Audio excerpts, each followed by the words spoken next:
we've been used and abused for so long. That party, they don't value our vote. Their policies are basically racist policies, and I believe it's a racist party. Donald Trump he's the opposite. He's going to tell you how it is. He's going to give it to you straight. Trump has done more for the black community than any president I can think of in my lifetime. And he's not alone in his criticism. President Biden faces dismal approval numbers among black voters in key swing states. Hey there, guys. Welcome to the channel. So, there has been a lot of real controversy in American politics in recent years, right? And really, I guess, not just politics, but in America.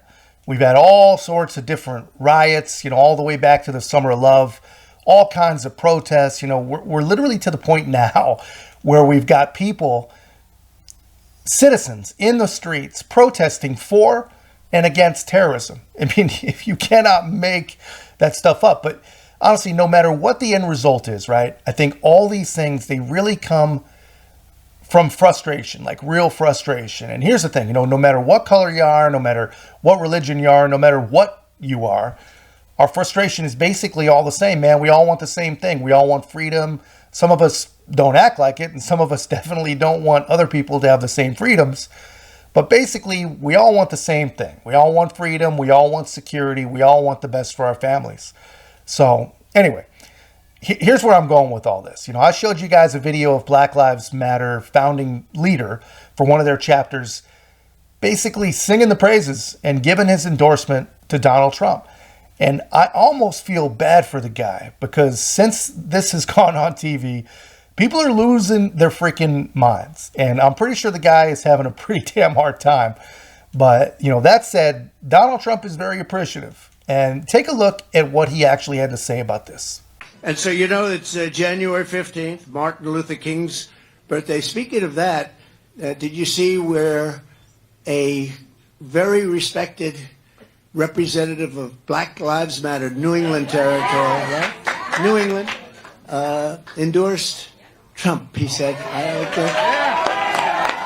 He didn't necessarily say the Republican Party, he said Trump, because what we've done in terms of opportunity zones and jobs for everybody, frankly, but jobs historically, if you look at the colleges, black colleges and universities, I got them 10-year funding. They never had that. They'd have to come to Washington every year. We took care of their funding and a lot of other things, criminal justice reform at a very, very high level, very fair. We got to be fair, but very, very something that everybody really, and we had tremendous conservative support, but criminal justice reform, and he came out in favor of Donald Trump, and he said, I'm going to do something that's going to surprise some people, but this guy has done more for the black population than any president, and I think he included Abraham Lincoln, but I'm not 100% sure.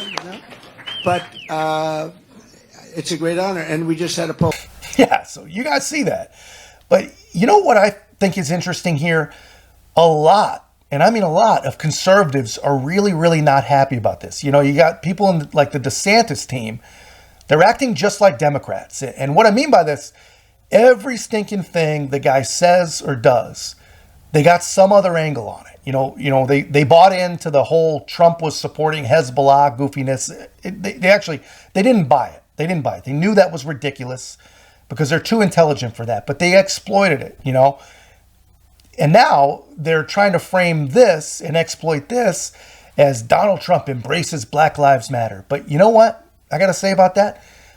Conservatives, they often question the black community or anyone, any community that feels like they're somehow beholden to the Democrats, right? But really, they're a major part of the problem. They're a major part and reason that I think a lot of these groups feel like they're beholden to the Democrats, just like you and me and other lovers of freedom and common sense. We feel like even when Republicans aren't perfect, which is basically always, we feel like they're our only hope when it comes to freedom and whatever level of common sense we can possibly hope to get out of Washington. Well, the Republicans never ever reach out for the minority vote. I mean, they might show up and speak Spanish really, really terribly here or there, That's not reaching out. That's a joke. That's an embarrassment. Whatever you want to call that. whatever they're doing, that's not reaching out. But they just don't reach out for the black vote especially. And it really does leave a lot of people feeling like you and me. They feel like a certain party is their only hope, their best bet. So for the conservatives giving Donald Trump a hard time for reaching out to the African-American voters, it really just highlights how dumb these people really are. You know, they say the picture of insanity is doing the same thing over and over again, but expecting a different result. Well, that is Republican strategy. Insanity and Republican strategy, they really are the same damn thing. Here's the truth. Donald Trump believes that a rising tide lifts all boats. We all believe that. But he thinks it's a really damn good idea to reach out and invite as many people onto the Republican vote as possible. And you saw the video I did about the Bronx earlier today. It's working. It is working. And here's the simple math. If Donald Trump can get enough of the minority vote in 2024, it's over. And it'll be more over than it's ever been before. But anyway, guys, that's just my take. Let me know your thoughts in the comments. And if you haven't already, guys, please help us to continue to grow. Like, comment, subscribe. Most importantly, share the channel. It really, really does help, and it really does mean a lot. We'll see you in the next one.